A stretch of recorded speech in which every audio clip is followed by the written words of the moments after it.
as well, Mr. President? Obviously, kayo mga Wag mo hawakan yung nanay ko! Tangina mo!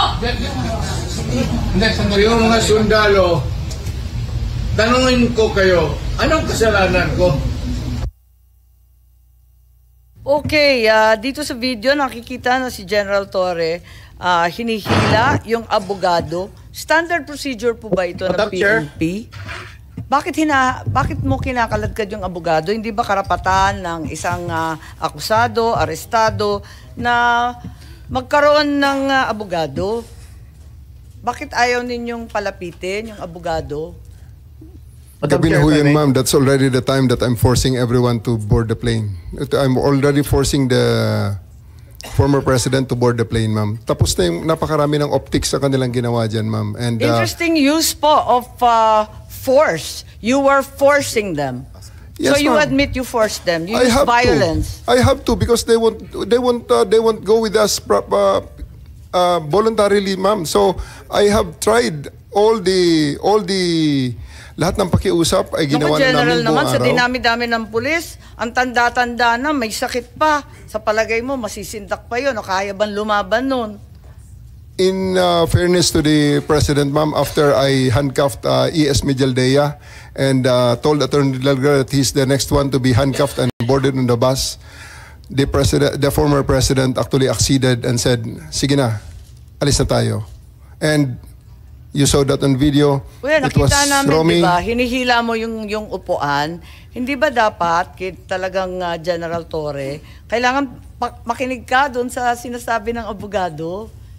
Di ba karapatan nun? I have already arrested, I even arrested E.S. Mijaldea, ma'am, for obstruction of justice and placed handcuffs on him.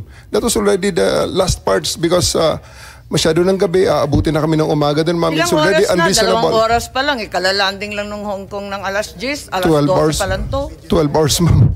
Kaya nga, anong oras to? Kasi mga sabi mo kanina, 10 o'clock. Mga 8 o'clock yan, ma'am. Yung kay Delgra. O, anong oras na yun? Mga 8 o'clock yan, ma'am. Sa umaga na yan? Gabi? 7 o'clock, 8 o'clock ng gabi na yan, ma'am. 8 a.m. Ay, 8 p.m. Yes, ma'am. Gano'ng katagal na yon? 10 hours, ma'am. 9 hours. Naka 9 to 10 hours na. So, sa palagay mo, si former president had sufficient chance to challenge na the validity of the arrest. So, sinasabi ninyo na 9 to 10 hours na yan. Kasi nakuha niya yung warrant nung alas 12 mahigit. Hating gabi lampas, ano? Tapos... Tanghali, ma'am. Tanghali, ma'am. Niya nakuha ang warrant. Okay, tapos, tumagal pa sila ng ilang oras? 11 hours. Ng 11 hours, sinasabi po ninyo? Yes, ma'am. They attended to serve the warrant when they disembarked. They asked that it be deferred until they reached 250.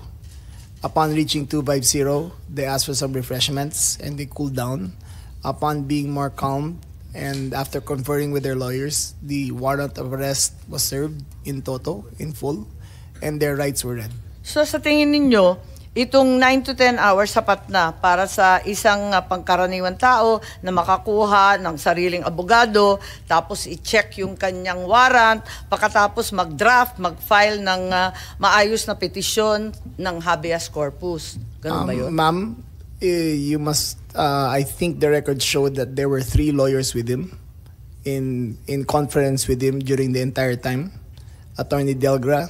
Paano makakapag-file yun? Gabing-gabi na, hindi naman court hours. They had filed a case of a TRO with the Supreme Court. They tried their legal remedy. It was duly recorded and there was no TRO given by the court, ma'am. So, ma'am, just to be clear, they had their chance to seek legal remedy as shown by the actions of their lawyers by approaching the Supreme Court. So there was no due process denied, ma'am. Siguro sasabihin ko at tatanungin ko kay Attorney Medina, ang ating constitutionalist po rito, masasabi ba natin na nabigyan si PRRD ng sapat na pagkakataon para alamin itong validity ng kanyang, yung katotohanan ng kanyang pag-aaresto? Ilang oras ba yung sinasabi natin na sufficient time, yung sapat na panahon? Thank you, Madam Chair. Just to clarify, I will just be consistent with the with the opinion that I posted that there was no reasonable opportunity. That is not to denigrate or cast aspersion on the character or competence of our officials.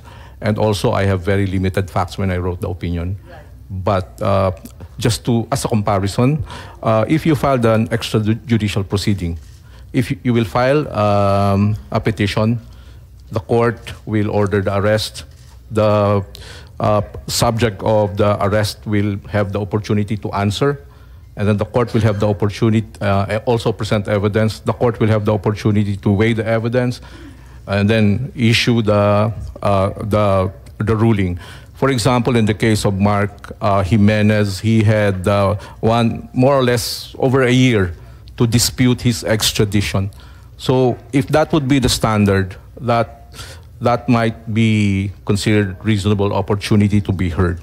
So yung sinasabi nila na naka-10 oras na nag-iintay, talagang panay pa rin ang tutol, hindi sapat na panahon yun. Kasi magpipila ka pa ng kaso, magdadraft ka pa ng petition, dadalhin mo pa.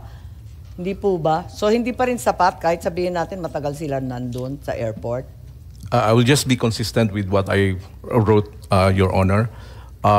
My initial view was yes, 6 hours, office hours, or less, 5 hours, to seek relief from the courts may not be characterized as reasonable opportunity to be heard. Of course, that is disputable. That's just my personal opinion with limited facts. I'm sure the officers concerned have good reasons, and that can easily be disputed in court. Thank you. Yes, para sa amin medyo mabigat nga yung 4-5 oras na bukas ang korte, no? Kasi hindi naman pwede yung hating gabi at hindi naman bukas pa. Talagang alam natin itong mga extradition at kung ano-ano pa, talagang taon-taon yan tumatagal. Hindi oras-oras kahit naiinip na tayo. Kahit sinasabi ni General Torre, nakakapikon na yung optics nila. Kung ano-ano nang ginagawa, kinakailangan pa rin binibigyan natin ng pagkakataon. So sa palagay mo, ilang oras ba dapat? Kasi hindi naman bukas ang korte nun, hindi naman office hours eh. Yes, yeah. Senator Cayetano po. No, Madam Chair,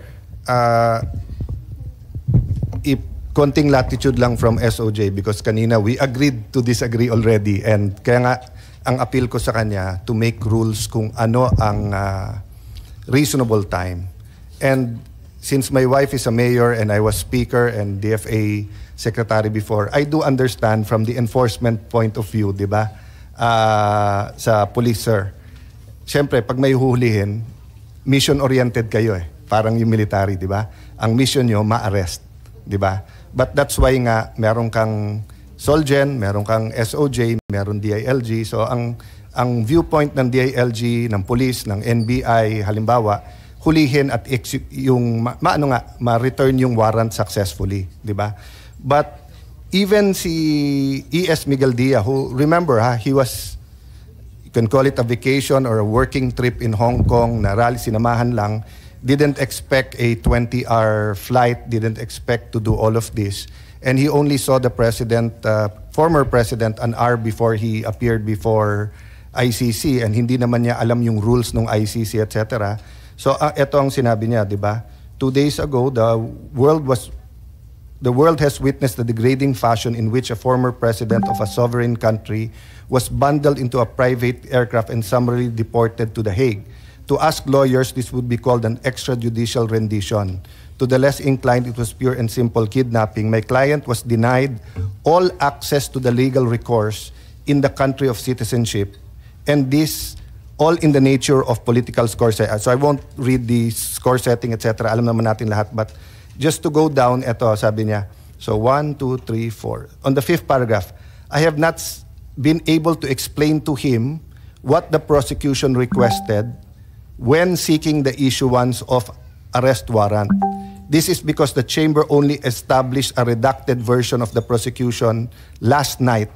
Other than to identify myself, my client is not able to contribute anything to this hearing. I cannot speak for former E.S. Miguel Dia.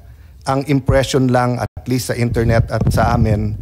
I talked to him. He's the only one I talked to. I haven't talked to the Vice President since 2018 or 2019. I saw President Duterte parang 2022 pa, I'm not sure, no? But ang point ko, tama-tama nung may kinakamusta ako dun sa Netherlands, katabi niya si ES, ang sinabi lang niya sa akin at that time, wala sa ospital, pinangako sa amin dalhin sa ospital, pumunta kami dito sa center, detention, wala daw Rodrigo Duterte or President Rodrigo Duterte. 30 minutes later naman after I talked to him, it was on the news, so that's all public record. So I haven't talked to him, so I don't know kung ano yung stand niya. But I did hear SILG say that naka-tape naman lahat to. So I'm not going to ask you to produce it now dahil may court dates pa kayo. But at the right time, just for the committee's accuracy and to be precise in our findings, yun nga, if there are parts na ibigay nyo where sinasabi at pinapakita yung warrant, ano yung warrant, or a copy of what he showed, I'm just saying that we will go back and forth kasi consistent Sir, naman kanina pa. Yes, We have a picture here if we can show Okay. you. But maybe General Torre can approach Yeah. and show you No, the picture. sa committee or after, or if you want to show. Point ko lang, factually, consistent naman kayo kanina pa na pinakita, hindi doon sa 250, di ba? We're just going back and forth. So I just wanted to escape that. And then I don't know what their lawyers are saying na hindi pinakita. Okay, so, but thank you for that, SLG. So, yung last point ko nga kay Attorney Alexis, in the form of a few questions. Sir, does the quality of your petition to the court matter? In terms of due process and satisfying reasonable manner that the accused was given the opportunity to seek legal remedies. You mean to say, Your Honor, you think of due process, the petitioner should have enough time to come up with a quality petition? Well, quality lawyers, because if I'm consulting an immigration lawyer for a criminal, I don't know the practice of E.S. Miguel Dia. Well, at the last 6 years, I do know that he was E.S. In his younger years, he was my dad's partner before nag-iba-ibang law office. Parang hindi ko alam kung litigation or labor eh. So ang point ko lang, di ba, the quality of the petition you file is also part of due process, meaning having enough time with your lawyer, being able to choose kung sinong lawyer, the combination of your lawyers, whether saying, sir, pang RTC to, sir, pang Supreme Court. I read marami sa internet na bakit hindi ununa yung writ of habeas corpus, application for the writ of habeas corpus versus the TRO. The explanation, sorry guys, talagang sa Facebook at sa news, but sa news, doon ko rin nabasa, so I'm not saying it's true. Maraming fake news in all sides, but I'm just telling you honestly where I got my news. At sinasabi nga na si attorney, how do you pronounce it? Torion? No, the one who filed sa TRO, yung Torion, di ba? Sinasabi kasi nga, si Attorney Torion somehow worked on it na nung may balita pa lang sa Hong Kong. Kaya yun yung final. I don't know if it's true or not, but my point is, I see from the enforcement side, binigyan nyo ng 10 hours, 12 hours, but from the accused side, enough time to pick my lawyers, to give the facts, to look at the warrant, to look, kasi ako lang, 2 days na ako nag-aaral sa hearing na to, hirap pa eh. So if, I'm not a practicing lawyer in the sense na nagli-litigate, di ba? But I don't think I'll be able to put a really good petition to the Supreme Court or to the RTC in 2 days.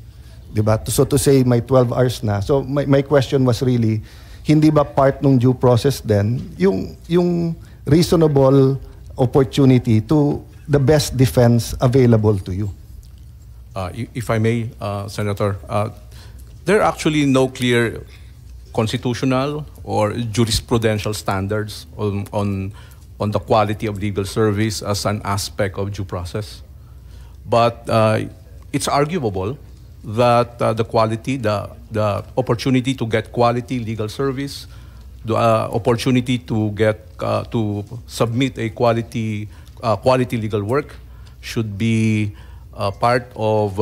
should be also part of the guarantee of reasonable opportunity to be heard of due process. So personally, I would agree, but unfortunately, it's still something that should be argued po. Maraming salamat. Sige.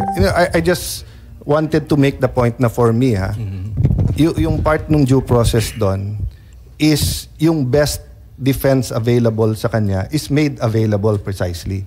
Because if you will dictate to me ano defense ko, problema yon, di ba? So, kung titignan mo sa Hague, so hindi nila pwede pang question dun sa unang hearing, let me just call it unang hearing, yung jurisdiction, yung pagpunta doon, and then September pa.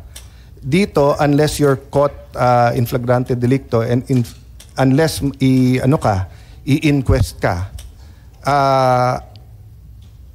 a number of days ang ibibigay ng fiscal, tapos sasagutin ng abogado mo.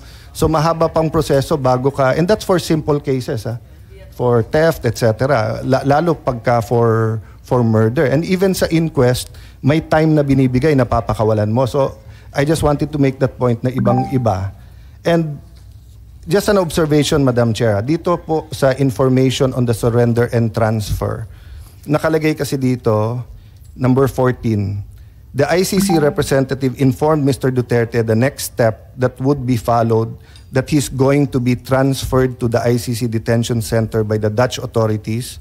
He was informed that he was being arrested in the implementation of ICC warrant for arrest, that he was informed he will be checked by medical professionals. He was informed he has the right to receive family visits. He was informed that his first appearance will take place soon. He was informed he would be taken to a hospital.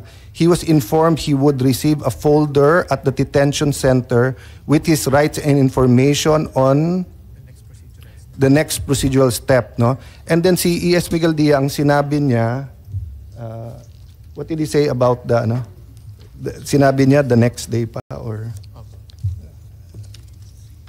Hindi, may sinabi siya after the hearing, di ba?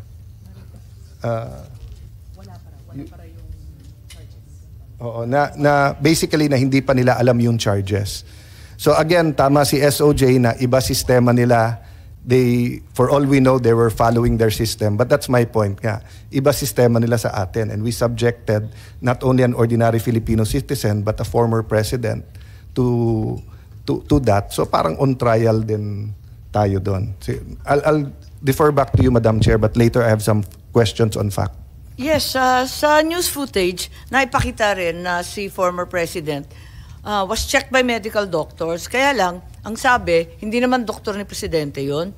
Is it not under the PNP standard operating procedures na yung arestado may karapatan humingi ng doktor ng kanilang sariling doktor, yung independent and competent doctor of their own choice, ang sabi sa inyong standard operation procedure noong 2012, di ba itong kinikilala ng kapulisan natin? Ma'am, he has doctors who came over, and I believe they are from Cardinal Santos. We offered also the services of the PNP doctors, and we also offered the services of the post-hospital doctors there on the Philippine Air Force. Hindi, pero ang mahalaga, yung doktor na talagang doktor niya. Yes, ma'am. They came from the Cardinal Santos. Is their doctors. What they are actually asking, they even asked for ECG, and the ECG came. That was very, very different from the ordinary Filipinos. And they're asking for, I think, executive checkup. That's one thing that we did not accede to. Ang sinasabi Madam Chair, ninyo, if I may. Po? Yes, Senator Jinggoy. So, walang katotohanan doon sa sinasabi na hindi ninyo pinagbigyan yung sarili niyang doktor? No, ma'am. Not true, ma'am. Okay. They requested the doctor. The doctors arrived. He was given an ECG.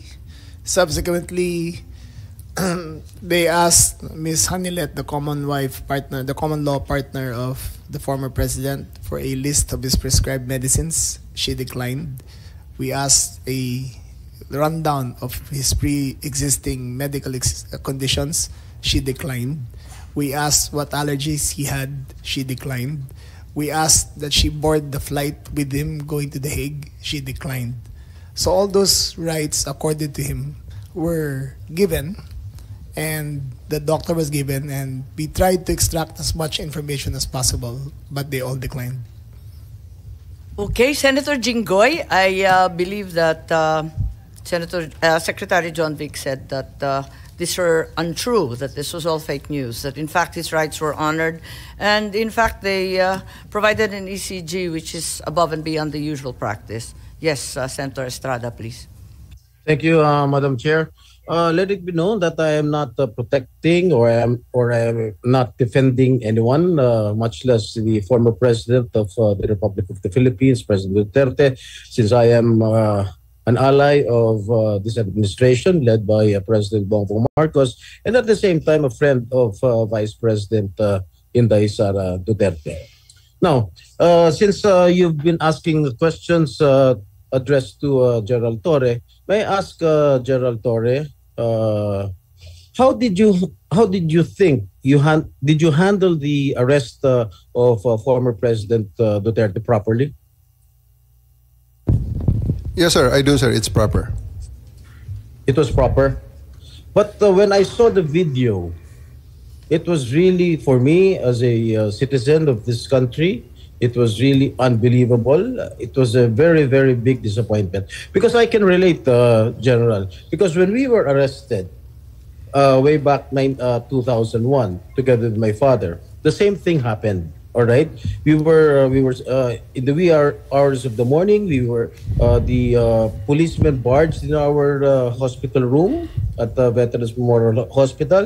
They were arresting us. They wanted us to be transferred to another detention cell because after the May 1 siege, at ano sabi ng mga police? Kalad ka rin na yan mga yan pag ayaw sumama. At the same time, when I saw the video, parang nag-flashback sa akin yung ginawa ng mga kapulisan ng araw sa amin. At ang sabi mo, hihilahin ko yan. Is that what you said, Gerald Torre? Sir, it's already all optics and tactics already because it's already. No, I am asking you, did you say that? Hihilahin ko. Yes, sir. And I actually made good of it, sir. No. What prompted you to say that? Sir, I made good of it, sir. Sabi ko, sir, hihilain ko yan. And I went back to AS Medialdea, handcuff him. Bakit mga sinasabi? You know, your statements based on the video may reflect the PNP as an institution. Baka sabihin lahat ng ating mga kababayan, ganyan pala yung mga pulis. Masyadong wala man lang respeto sa matanda, sa isang dating pangulo. Ganon din ang ginawa sa amin eh. Can you justify why you said that hihilahin ko yan? Nakita ko si dating Pangulong Duterte, di naman lumalaban. What prompted you to say that? Mr. Senator, respectfully, the threat of hihilahin ko na yan was not towards the president, the former president. It was ensued after a heated argument between his counsel and General Torre. In no way was the former president threatened with bodily harm. Yes. Who was addressing the sinong sinasabihan ni General Torre? Was it the lawyer or was it the former President Duterte? Lawyer, sir, Attorney Medialdea. And actually, sir, after that, I actually went back to him, placed handcuff on him after reading him his rights and arrested him for obstruction of justice. And after that, sir, I brought him to the bus and came back again and told Attorney Delgra he's next. And again, sir, I will reiterate all credits goes to the former president because after he saw that I'm already very, very serious in bringing him to the plane, he said, okay, let's go. And I told Romy, the PSG, to just escort him and he went voluntarily to the bus that brought him to the plane. Sisingit lang ako Senator Jinggoy. Kasi binabasa ko dito yung standard operating ng PNP. Ang liwaliwanag naman eh. No torture, no force, no violence, threat, intimidation, or other means to vitiate the free will to be used against the arrested person. Di the more so, yung mga kasamahan ng arestado. Sabi mo nga, ikaw na nag-admit forcefully. Talagang you used force. Bawal po yun. Ma'am, it is... I placed E.S. Mijaldea under arrest for obstruction of justice. Sabi And- nga ni Senator Jinggoy, hihilain mo pa. Yes, ma'am. I did because I have to get into their heads to make them to make it very very clear to them that we are already very very serious O, of tama loading nga. the president to Oo the naman, plane. General, pinapaliwanag mo, pero bawal ang paggagamit ng dahas, ng pananakot, Ma'am, ng just to be clear. intimidation, or any other means. Ang liwanag nasa kapulisan yan Just to be clear, operationally, there was obstruction of justice. It was the decision call of General Torre to place him under arrest for obstruction of justice. Now let us separate what happened to the president. You're talking about Attorney Medialdea. Yes, ma'am. Paano yung iba? No one else was armed, ma'am. Yung attorney. No, wait. Yung abogado. If I may, Senator Amy. Yes. Madam Chair. Ayan. Sino yung kinaladkad nung isang pulis? Yung security na nakaitim. I think it was General Torre na hinila yung isang abogado. Dalawa yun yung abogado, hinila yung upuan, di ba? Tapos yung nakaitim na si Q, kinaladkad din. Si Attorney Delgra, sir, because he is next to be arrested, and because of that, the former President PRRD saw that I'm already that serious, and he said he prevented the situation from further deteriorating and escalating. So he said, "Let's go." Isn't he entitled to a counsel of his choice, General? Yes, sir. For 12 hours, he was there. Oh. Can't he speak to his client? Bigla niyo na lang... They are there for 12 hours, sir, speaking to each other. Ano? They are there for 12 hours speaking to each other, sir. One more thing that I noticed in the video, no? Ang sabi ni PRRD, papasukin niyo yung anak ko. Abogada siya. At ang sinabi mo, hindi ko siya papapasukin. Why not, Gerald Torre? That is a decision. That is my call, sir. That is my decision. Considering that he had already been assisted by 3 lawyers all throughout that time, sir. And gabi na ho yun, sir. The request was made at around mga 9 o'clock na, sir. 11 hours Gerald after Torre, ganito, the first arrest. Tanggalin mo na yung titulo ni Inday Sara. Kalimutan mo na siya na Vice President siya. Pagpalagay natin hindi siya Vice President. She is an immediate member of the family. Nung kami po ay nakakulong, ang immediate members of the family, 24 hours pwede bumisita sa amin, nakakulong kami. Ito, hindi pa nakakulong. Anak ito. Bakit hindi nyo pinapasok? Maliban doon, is this not a violation of RA 7438 that requires that you guarantee access to an attorney in addition to the immediate family? The President also said na yung anak niya, yung babae, abogado ko yun, papasukin nyo. Hindi nyo pinapasok. Abogado yun eh. Actually, sir, first to answer the question of Senator Estrada, sir. I have told the President that they can visit him at his detention facility because at this time the order of the day is to load him into a plane. So that's what we endeavored to do, and that's what happened, sir. Ano niya bibisitahin yung tatay niya sa Netherlands? Hindi naman dito tinray eh.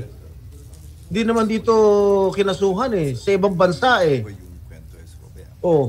Bakit hindi nyo man lang binigyan ng kortesiya yung anak na isang abogada na magkukonsulta?